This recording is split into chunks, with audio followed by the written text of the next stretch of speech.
Antrean kendaraan pemudik arus balik menumpuk di gerbang tol Cikarang Utama pada Jumat siang. Sesuai perkiraan pemerintah, puncak arus balik Lebaran 2022 akan berlangsung mulai tanggal 6 hingga 8 Mei menjelang berakhirnya libur bersama Lebaran. Rekayasa lalu lintas satu arah menuju Jakarta resmi dimulai di gerbang tol Kalikangkung Semarang, Jawa Tengah mulai Jumat siang. Amanah Pak Presiden agar mengawal mudik aman, mudik sehat hari ini dengan memperhatikan masyarakat. Oleh karenanya kami bertiga memang ditugaskan untuk ini, dan tentu apa yang kita lakukan dalam rangka memberikan keamanan bagi masyarakat. Aman berarti safety, sampai ke tujuan dengan selamat dengan waktu yang sesuai dan mengikuti prokes. Pada 6 Mei jam 14 hingga 24 waktu Indonesia Barat, rekayasa lalu lintas one way atau satu arah dimulai di gerbang tol Kalikangkung kilometer 414 hingga tol Cikampek kilometer 47. Rekayasa akan dilanjutkan dengan kontraflow atau lawan arus di tol Cikampek di kilometer 28.500. Pada 7 Mei jam 7 hingga 24 waktu Indonesia Barat, rekayasa one way dimulai di GT Kalikangkung hingga ke gerbang tol Halim kilometer 3.500. Pada 8 Mei, rekayasa akan dimulai jam 7 waktu Indonesia Barat hingga Senin 9 Mei jam 3 dini hari dari GT Kalikangkung hingga ke GT Halim. Kepolisian mengimbau warga yang terdampak one way di tol arus balik menggunakan jalur arteri sore hingga malam saat kepadatan lalu lintas lokal mulai berkurang. Kakor Lantas Polri Irjen Firman Santiabudi meminta warga yang terdampak one way tidak menunggu di gerbang tol. Apabila ada yang menuju lokasi-lokasi yang tidak bisa menggunakan jalan tol, silakan manfaatkan waktu sore atau malam hari, di mana masyarakat lokal sudah mulai istirahat, jalan agak cukup lenggang. Jadi tidak usah menggantungkan atau menunggu di pintu-pintu tol yang sementara sedang masih kami gunakan sebagai penerapan one way. Bisa saja pelaksanaan one way ini kami laksanakan terus 24 jam sampai dengan hari Minggu. Arus balik di Pelabuhan Bakauheni Lampung juga padat. Para pemudik mengaku pulang hari ini karena jadwal masuk kerja dan menghindari antrean semakin padat. Karena emang udah masuk kerja sih. Besok udah masuk kerja soalnya. Jadi pulang hari ini. Saya lebih awal aja. Nanti kalau hari berikutnya kemungkinan akan lebih padat lagi. Itu aja sih. Untuk mengurai kepadatan arus balik Lebaran, Kapolri Jenderal Listio Sigit Prabowo juga mengimbau instansi swasta dan pemerintah memperlakukan work from home atau WFO. Atau pemerintah yang masih memungkinkan untuk 1 minggu ini bisa melaksanakan aktivitas dengan menggunakan media yang ada seperti online, work from home. Tentunya itu menjadi salah satu yang kita sarankan sehingga arus balik ini betul-betul bisa kita jaga. Namun tentunya dengan tidak mengganggu aktivitas di institusi ataupun di kantor-kantor yang ada. Pemberlakuan one way di tol menuju Jabodetabek ikut berdampak kemacetan di sejumlah arteri seperti di Karawang, Jawa Barat. Tim Liputan, Kompas TV. Jalan tol, jalur arteri hingga penyeberangan menjadi titik krusial yang paling diantisipasi saat arus balik Lebaran. Bagaimana memastikan pergerakan pemudik yang kembali pulang berjalan lancar tanpa hambatan? Saya akan berbincang dengan Menteri Perhubungan Budi Karya Sumadi. Pak Budi, selamat malam. Malam, Mbak Sofi. Ini lagi ada di mana ini Pak Budi? Di Semarang ya? Ya, di Stasiun Tawang. Oke, sebelum saya tanya-tanya soal kesiapan arus balik ini, Stasiun Tawang saat ini kondisinya seperti apa? Jadi memang tadi saya dari Pekalongan, berhenti di Tawang. Jumlah pemudik yang menggunakan kereta api itu bahkan melebihi 100%. Artinya dari stasiun ke stasiun yang lain, mereka turun dan naik lagi. Katakanlah tadi di Pekalongan ada yang turun, tetapi ada yang juga naik gitu ya. Jadi ini sangat efektif dan relatif penuh ya. Sejak hari H-3 itu penuh. Sampai sekarang juga penuh. Dan saat juga banyak di Tawang. Oke, tapi sejauh ini perkereta apian lancar kan ya Pak ya? Bukan hanya karena Pak Budi ada di situ kan? Alhamdulillah. Insya Allah. Oke. Oke, Pak Budi begini, ini sejauh ini warga masyarakat yang mulai masuk dalam arus balik Lebaran ini sejauh ini lancar. Nah, tapi masalahnya kan puncak arus balik itu kan diperkirakan antara hari ini sampai dengan hari Minggu mendatang. Untuk perjalanan darat sendiri, kira-kira sejauh apa kesiapan seluruh infrastruktur, seluruh personel yang ada di jalur-jalur mudik untuk memastikan tidak ada kepadatan yang berlebihan selama puncak arus balik tahun ini, Pak Budi?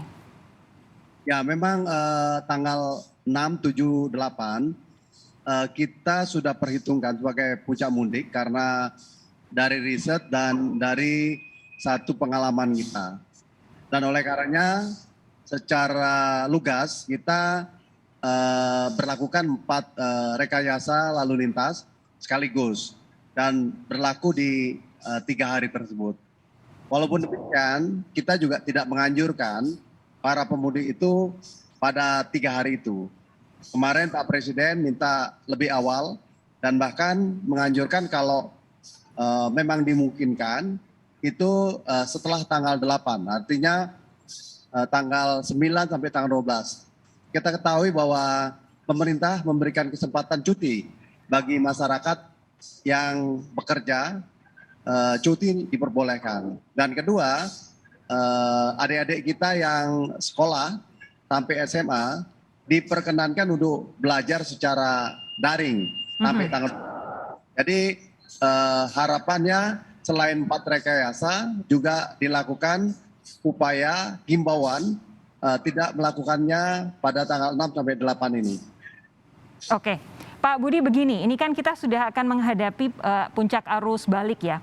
Tetapi pasti ada beberapa hal yang jadi evaluasi pemerintah untuk memastikan arus balik ini lebih lancar, relatif lebih lancar dibandingkan dengan arus mudik.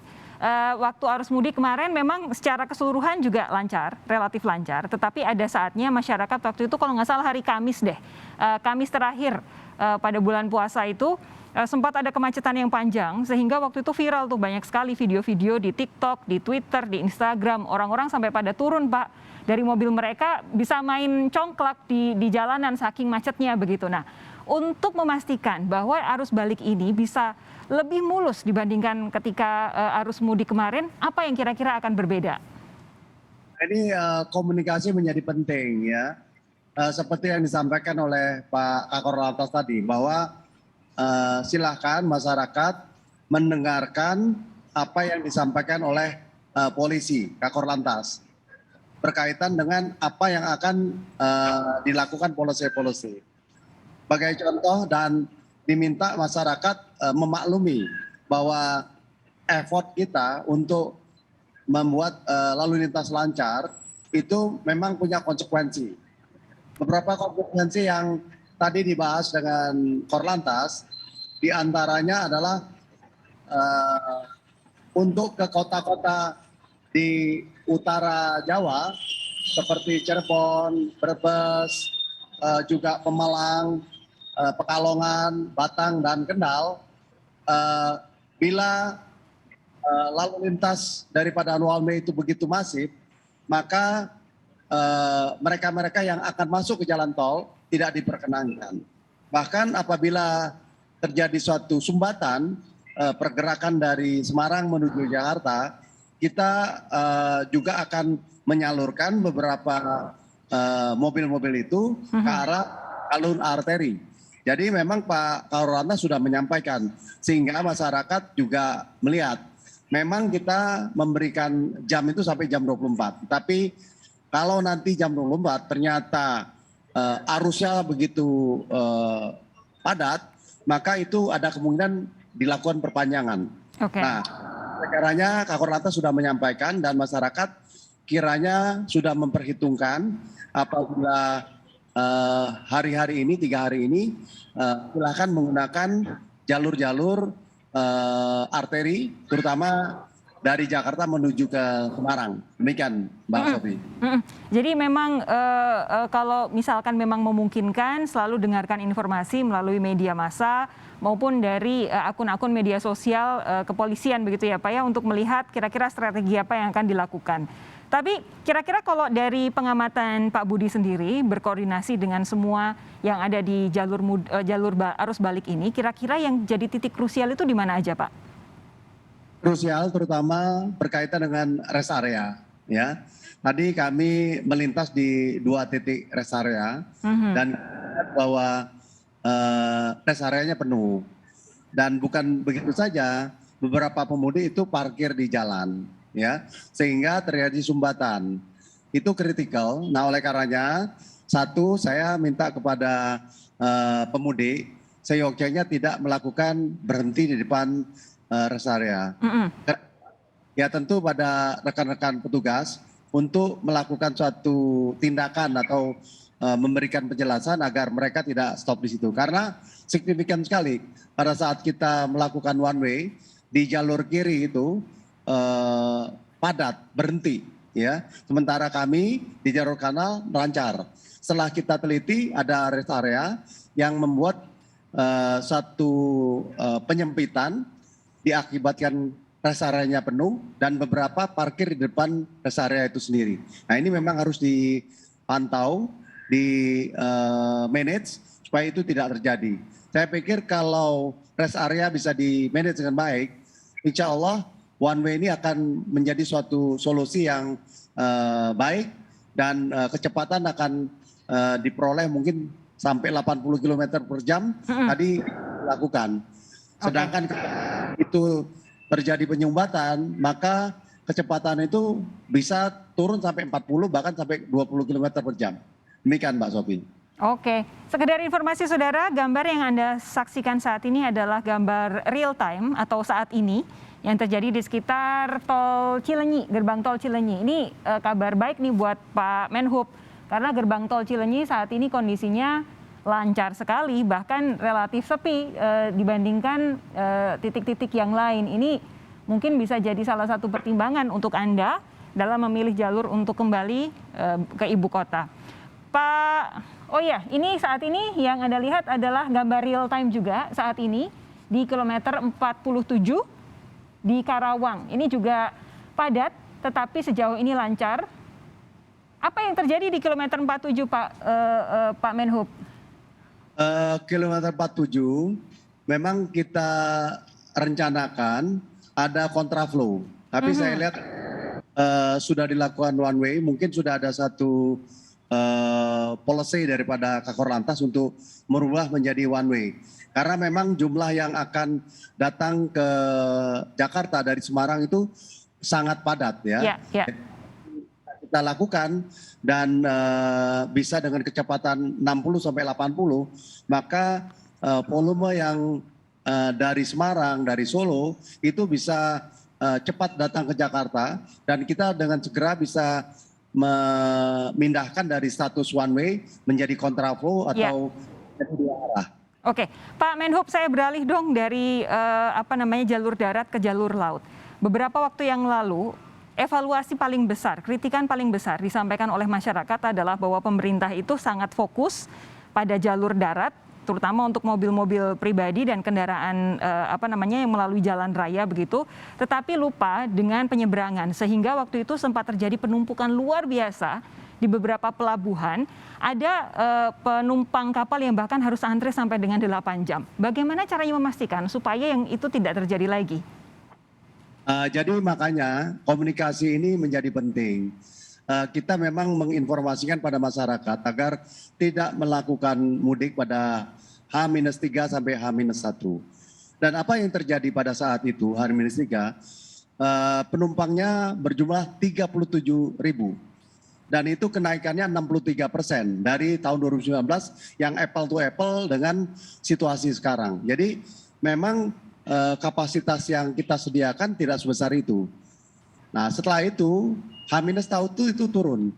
Jadi memang pada saat itu masyarakat karena sama-sama baru selesai kerja langsung berangkat semuanya. Itulah yang terjadi. Tetapi kita melihat pelajaran itu, mempersiapkan Bangkauni dengan lebih cermat. Artinya kita akan memfungsikan 3 pelabuhan sekaligus. Jadi ada Bangkauni, ada Panjang, ada BBJ. Dan jumlah dari kapal yang akan bekerja itu 45 ditambah 8 ditambah 6 ya. Jadi satu jumlah yang lebih besar dari pada saat dari Merak menuju ke Bangkauni. Tetapi kita tetap menghimbau kalau ini hari ini sudah mulai puncak, kita menghimbau agar himbauan pemerintah, himbauan Pak Presiden untuk melakukan pulang setelah tanggal 8 itu adalah satu langkah yang bijaksana. Kita tahu bahwa kemungkinan banyak masyarakat yang memanfaatkan pada saat tanggal 7 atau 8. Nah itu agak berisiko. Kalau bersedia tanggal 9, tanggal 10, toh boleh cuti, belajar dengan daring. Satu tawarkan pemerintah. Oke, nah berarti untuk pelabuhan-pelabuhan, kalau kemarin sempat agak kelabakan ya, begitu pelabuhan Merak itu padat, jadi pelabuhan-pelabuhan lainnya itu juga diaktifkan sampai dengan saat ini untuk arus balik semua aktif ya Pak ya? Jadi 3 di Bangkauni atau di Lampung, 3 di Banten, kita aktif. Dan jumlahnya tambah. Pak, terakhir Pak Budi, tadi jalur darat sudah, kereta api aman, lalu jalur laut sudah. Kalau udara sejauh ini lancar ya Pak ya? Udara sejauh ini aman. Sebagai ilustrasi saja, bahwa udara ini sekalipun kita jumlah sarananya terbatas, terjadi suatu kenaikan yang sangat eksponensial dibandingkan dengan hari-hari sebelum ini. Nah, oleh karenanya saya menugaskan kepada operator bandara untuk beroperasi lebih dari yang semestinya. Jadi ada yang mungkin jam 5 kita buat sampai jam 10, yang biasanya jam 10 seperti Suta kita buka 24 jam. Supaya apa? Supaya rotasi daripada pesawat terbang itu maksimal. Mereka bisa bekerja dengan jam yang lebih banyak dan terbukti pada H-2 tercatat pergerakan itu melampaui angka 1000. Ini pertama pandemi terjadi satu pergerakan dari Suta yang sebanyak 1054 pergerakan, satu rekor. Nah ini jadi satu kebahagiaan bagi kita, menandakan bahwa masyarakat daya belinya sudah lebih baik dan ekonominya baik, tetapi juga memberikan suatu ruang baru bagi aviasi yang semakin membaik. Insya Allah kita bisa menjalankan pergerakan udara ini dengan baik. Baik, Pak Budi terakhir, jadi apa yang bisa Anda sampaikan kepada para pemudik yang saat ini mungkin dalam perjalanan atau sebentar lagi akan memulai perjalanan balik ke tempat asal mereka? Ya, satu, saya ulang-ulangi lagi, kalau bisa upayakan setelah tanggal 8. Itu valid harus dilakukan. Ya. Yang kedua, kita mungkin harus mempersiapkan diri, apa yang kita lakukan itu diri kita siap, mobil kita siap, jangan sampai kelelahan. Saya melihat tadi bahwa banyak para pemudik harus berhenti di jalan, bisa tidur, bisa melakukan kegiatan lain-lain. Nah, upayakan mereka itu berhentinya jangan di badan jalan, tetapi berhentilah di kota-kota seperti di Pekalongan, di Brebes dan Cirebon, karena di sana bisa melakukan rest lebih baik. Jadi itu anjuran kita, karena memang di jalur-jalur rest area itu sangat kritikal. Bagi pemudik yang dari Sumatera, selain Bangkauni, ada Panjang dan BBJ, dan lakukan pembelian tiket itu melalui Verizi. Dan itu sudah ditawarkan baik secara online maupun di pemberhentian dari tol itu ditawarkan, sehingga upayakan itu dilakukan supaya pada saat masuk tidak repot-repot lagi memberi tiket. Itu merupakan cara agar mereka lebih mudah. Dan saya juga minta kepada Polri, Kapolda Lampung untuk kendaraan logistik untuk menggunakan Panjang, tidak menggunakan Bangkauni, karena Bangkauni loadnya akan berat apabila truk-truk logistik masuk ke Bangkauni. Demikian Mbak Sofi.